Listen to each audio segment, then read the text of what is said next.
She is one of the most complete villains ever invented. Daji, the favorite consort of the last king of the Shang dynasty, more than 3,000 years ago. In the story you know, she is not even human. She is a 1,000-year-old fox spirit with 9 tails, sent by a goddess to wear a beautiful woman's body like a mask and rot an empire from the inside. She seduces the king. She invents new ways to torture people for her own amusement, and has a loyal minister's heart cut from his chest, just to see whether it really holds the 7 openings a sage's heart is supposed to have. And she brings down a dynasty that had ruled for 500 years. It is one of the great villain origin stories of Asia, and it is about to fill screens around the world again in the Creation of the Gods films. Now, open the case file, because the strange thing about the most infamous woman in Chinese history is how little of her there actually is. The Shang kept records, scratched onto turtle shells and the shoulder blades of oxen, and well over 100,000 of them survive. They name kings, queens, generals, diviners. They do not name Daji, not once. The earliest history to mention her at all was written nearly 1,000 years after she supposedly lived, and it spares her only a few cold lines. The fox at the center of the legend was for most of its existence a symbol of good luck, and the version of Daji the whole world now pictures was not finished until the last few centuries. So this is not going to be the story of what Daji did. We have almost no evidence of what she did. This is the investigation of something stranger. How a real, barely remembered woman was slowly, deliberately built into a monster, one layer at a time, by everyone who needed her to be one. Start with the hard evidence, and the file is almost empty. The historical Daji very likely did exist, but the facts we can actually stand on would fit in a single paragraph. She was a woman of the Sioux, a clan whose lands the Shang king attacked. When he defeated them, by one common account, the Sioux surrendered her, and she became a consort of the king the records called Di Xin, the man history would later rename King Zhou, the tyrant. That is essentially all the solid ground there is. To feel how thin that is, look at what the Shang actually left behind. This was a literate state with a powerful priesthood. Its diviners would carve a question into bone, press a hot point against it until it cracked, read the answer in the cracks, and then record what was asked and what came true. More than 100,000 of these oracle bones have been recovered. They are the Shang speaking in their own voice, in their own time. They record harvests and droughts, wars and sacrifices, the births of royal children, the names of the women of the court. From the bones we know a Shang queen named Fu Hao, who controlled her own estates, presided over sacrifices, and led armies of thousands into battle. Her tomb was found intact, packed with hundreds of bronzes and jades and the weapons of a commander. A real woman, of real and documented power. Now search those same bones for Daji, the woman who supposedly brought the entire dynasty down. There is nothing, not a divination, not a mention, not a single character. The most consequential woman in Shang history, if the legend were true, left no fingerprint at all on the one archive written while the Shang still stood. The first time anyone sets her name down in writing, the dynasty has already been dust for the better part of 1,000 years. If she is missing from the Shang's own records, then where does the story begin? It begins with the people who destroyed the Shang. Around the 11th century before our era, a rising Western people called the Zhou turned against the Shang king and shattered his army at a place called Muye. The king fled to a tower called the Deer Terrace, put on his finest jade, and burned himself alive. The Shang was finished, and the Zhou now faced the problem every conqueror faces. They had just overthrown the rightful ruler of the world, and they needed that to look like justice rather than treason. Their answer became one of the most powerful political ideas in all of Chinese history: the mandate of heaven. Heaven, the argument ran, grants the right to rule only to the virtuous, and a king who turns cruel and corrupt forfeits that mandate, which then passes rightfully to someone better. You can still read the claim in the bronze inscriptions the Zhou cast to justify themselves. The last Shang king was a drunkard and a monster, and heaven chose the Zhou to replace him. But for the argument to hold, the fallen king could not simply have lost. He had to have been the most depraved ruler imaginable, and the indictment they assembled against him carried a charge that would echo for 3,000 years. He listened to a woman. In the oldest layers, it is exactly that plain.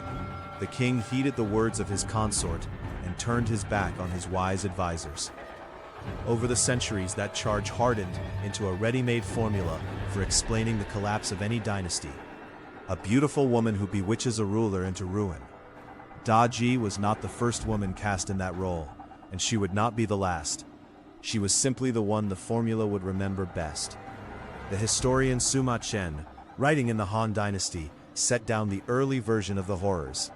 The wine poured into pools, the meat hung in the trees like a forest, the cruel punishments, the king who did whatever Daji wished.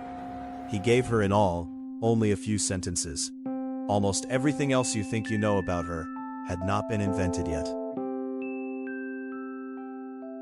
Here is the strangest fact in the whole case. The nine-tailed fox, the demon at the very center of the Daji legend, did not begin as a demon at all, and for most of its history had nothing to do with her.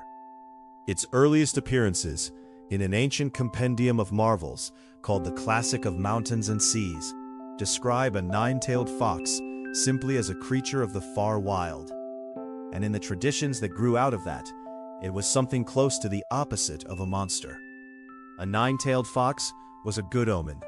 When one appeared, it was a sign of abundance, of peace, of a flourishing and rightful reign. In the Han Dynasty, a white nine-tailed fox could even be read as proof of a virtuous king and a blessing on a royal marriage. The fox marked the good ruler, not the wicked one. So how did a symbol of good fortune turn into the face of seduction and ruin? Slowly, the way a reputation curdles. As folklore deepened, foxes took on a darker character. They became shapeshifters who could slip into the form of a beautiful woman, draw close to a man, and quietly drain his vital essence, his health, his fortune, his life, until nothing was left but a husk. By the Tang Dynasty, a full millennium and more after the Shang had fallen, the fox woman who destroys a man through desire was a stock figure of Chinese tales, and storytellers had begun, here and there, to whisper that the infamous Daji might have been such a fox. The match was almost too neat to resist. The fox needed a famous human face for its crimes, and Daji already carried exactly the charge the fox embodied. A king who lost everything because he could not say no to a beautiful woman. The two halves had found each other. All that remained was for someone to fuse them permanently into a single creature. That fusion did not happen all at once, and it did not happen in the histories. It happened in popular storytelling, and you can watch it harden.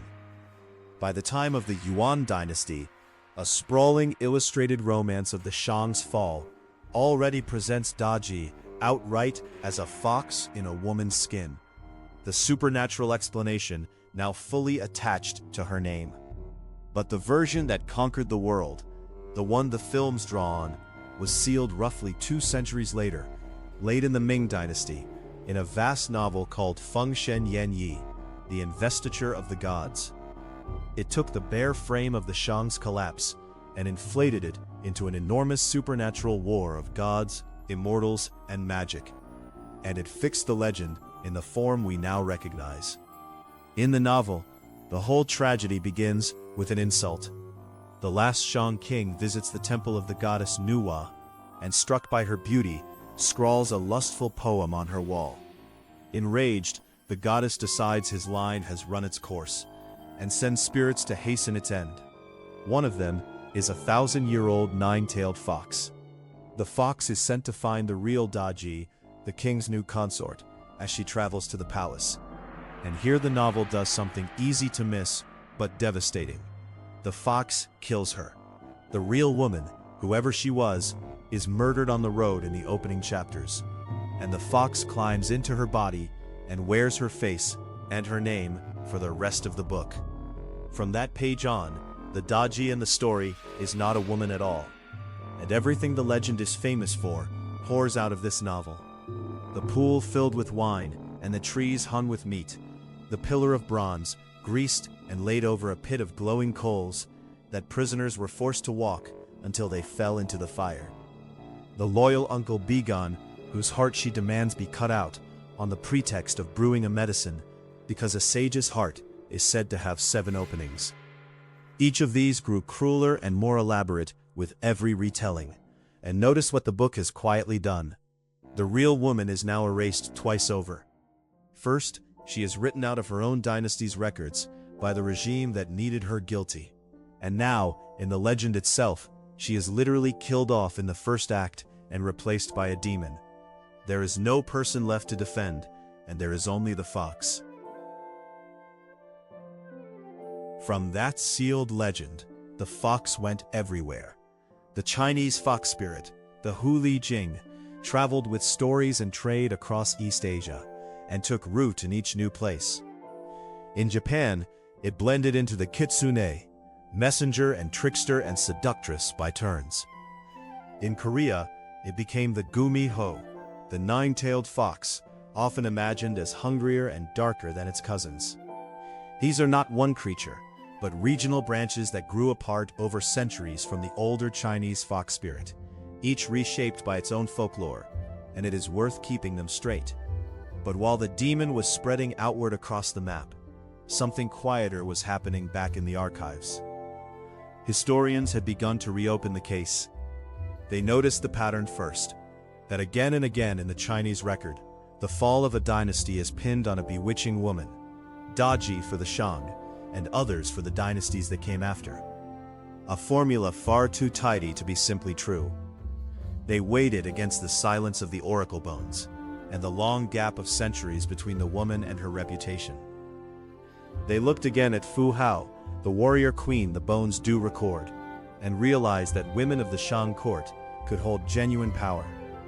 It means a consort like Daji may have been a real figure of that court in ways the later moralizing stories could never allow. And they began to question the other half of the legend too. Modern historians increasingly doubt that the last Shang king was the cartoon monster that Zhou described at all. He may have been an ambitious, overreaching ruler whose defeat was rewritten by the victors into pure depravity, with a wicked woman conveniently placed at his side to explain it. Strip all of that away, and what is left underneath is not a demon and not a tyrant's plaything. It is a person, taken from a defeated people and handed to a doomed king, whose own voice never survived to speak for her. So, who was the real Daji? The honest answer, the one the evidence forces on us, is that we will almost certainly never know. She is gone more completely than nearly any famous figure in history, because she was erased not once, but twice. The dynasty that fell needed someone to carry the blame for its collapse, and made her the reason an empire died. The centuries that followed wanted a face for an old and stubborn fear that a woman's beauty could unmake a powerful man, and they gave her a fox's body and 1,000 years of malice. A Yuan storyteller turned her into the fox. A Ming novelist sealed it. Generations of tellers embroidered it. And now the films will render it again in light and sound for a new audience around the world. The seductive demon laughing in the burning palace. And almost no one watching will know that beneath all of it lies a near total blank. A woman of the Sioux, taken in a conquest, who shared a condemned king's last years, and was killed when his world came apart. That is very nearly everything we can honestly say. The wine pool, the burning pillar, the heart with 7 openings, the 9 tails, all of it was added afterward, by people who needed her to carry a weight that was never hers to begin with. The empty oracle bone and the glowing movie screen turn out to be the same object. a space where a person should be, filled in by everyone except the person. We did not uncover the monster called Daji. We built her, patiently, across 3,000 years, on top of a woman we could not even be troubled to remember. And that may be the most unsettling verdict this case can reach. The monster was never her. The monster is ours.